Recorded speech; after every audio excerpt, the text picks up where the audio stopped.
Canadians supposedly enjoy the benefits of free trade with our neighbors to the south. The theory is that we benefit from unfettered access to the world's largest market.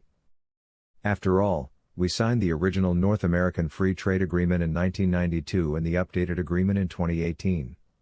With two successfully concluded free trade agreements in 26 years, the citizens of both countries must finally be enjoying the benefits of free trade.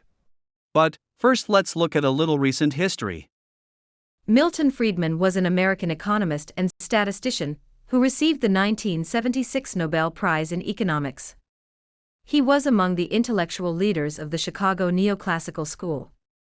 Friedman's ideas have had an outsized influence on U.S. economic policies from the 1980s to his death in 2006, and on introductory economics as taught in business schools everywhere. In his two best-selling mass-market books, Capitalism and Freedom and Free to Choose, Milton links unfettered capitalism with freedom and shares his opposition to regulation. But business interests don't actually believe in free trade. Like capitalists everywhere, they're protectionists.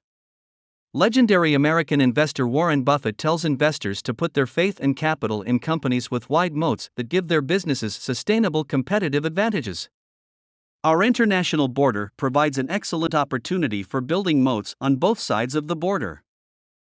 For policymakers on both sides of the border, the first step is to determine who gets to play on the team.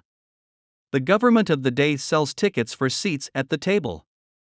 Despite small businesses delivering more than half of private sector jobs in both countries, they don't make the cut. So who gets a seat?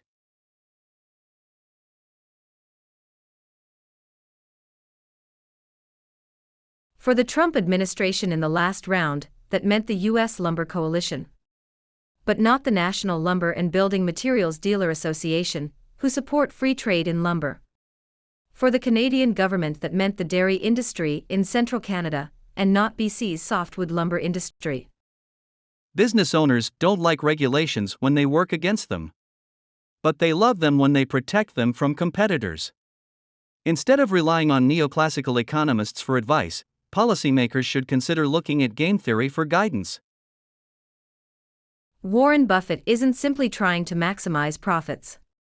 He's playing a game. And he's playing to win. You gotta love a billionaire who lives in a modest home in Omaha and tap dances to work every day just because he likes playing Monopoly. Neoclassical economics can't explain Warren Buffett. He behaves like an artist and not like a capitalist. At SBA Canada, we believe that capitalism is too important to be left to economists and academics to explain. At our universities and business schools, we've relied on a dumbed-down version of introductory economics for way too long. The unfortunate truth isn't that government regulations are bad. It's that they're necessary to thwart the protectionist instincts of the successful people and organizations that push for them.